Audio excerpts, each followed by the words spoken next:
আসসালামু আলাইকুম ওয়া রাহমাতুল্লাহি ওয়া বারাকাতুহু। এটি বছরের প্রথম দিন।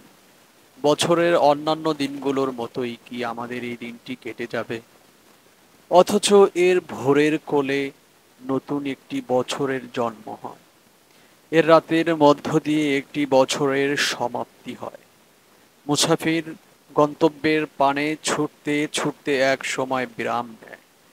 পিছনে তাকিয়ে বোঝার চেষ্টা করে কতটুকু পথ শেষ হয়েছে। তারপর সামনের দিকে তাকিয়ে দেখার চেষ্টা করে আর কতটুকু পথ বাকি আছে। ব্যবসায়ী বছর শেষে খাতা খুলে বসে, হিসাব করে জানার চেষ্টা করে ব্যবসায় কি পরিমাণ লাভ হয়েছে আর কি পরিমাণ লস হয়েছে। এটাও একটি নতুন স্টেশনের মতো, গ্রাম স্টেশন। জীবন পথে চলতে চলতে আমাদের জীবন থেকে যখন একটি বছর ঝরে যায়, তখন আমরা এই স্টেশনে পৌঁছি। আমরা কি এখানে কিছুক্ষণ বিরাম নিতে পারি না? অতীত জীবনের কথা ভেবে জীবনের লাভ ক্ষতির হিসাব মেলাতে পারি না?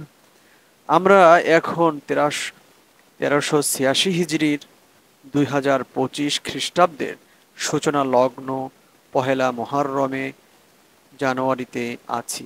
সবেমাত্র চারদিকে ভোরের আলো ফুটছে।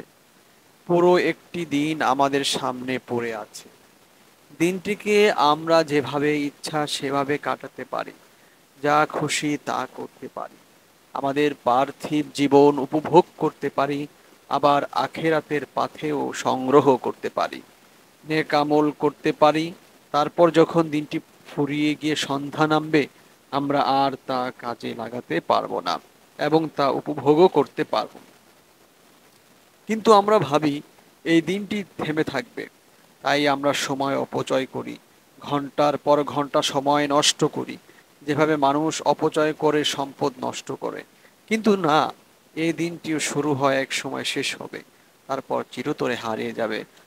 আর কখনো কোনো দিন, কোনো সময় এই দিনটি ফিরে আসবে না। গত বছরের প্রথম দিনটির কথা এখন স্মরণ করে দেখুন তো। তখনও তো কত সময় ছিল, আমরা তাতে কত ভালো কাজ করতে পারতাম। কিন্তু সেই দিনটি আজ কোথায়? কোথায় তারও আগের বছরের প্রথম দিনটি?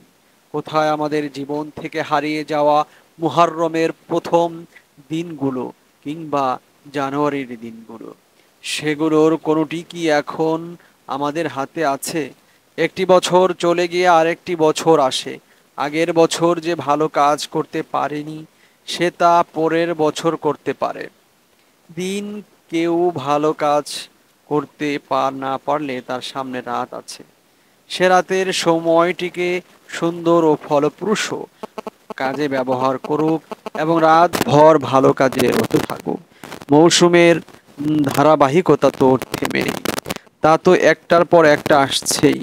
এক মৌসুম যদি কারো নষ্ট হয়, ভালো ফসল বুনতে না পারে, তাহলে তার সামনে তো পরবর্তী মৌসুম আছেই।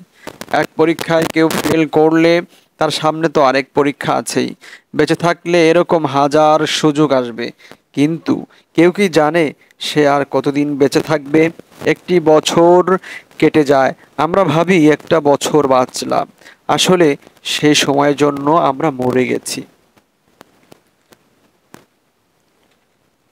আমাদের বয়স হয়তো বেড়েছে, কিন্তু আমাদের আয়ু হ্রাস পেয়েছে। আর এই কথায় আশ্চর্য বোধ করবেন না, একটি উদাহরণ দিলেই বুঝবেন। মনে করুন আপনি একজন চাকরিজীবী, 1 মাস বাৎসরিক ছুটি পেয়েছেন। 10 দিন কেটে গেলে আপনার হাতে থাকবে আর মাত্র 20 দিন। 20 দিন কেটে গেলে হাতে থাকবে মাত্র 10 দিন। সেই 10 দিনও কেটে গেলে ছুটি শেষ। আপনার কাছে তখন মনে হবে যেন ছুটিই ছিল না।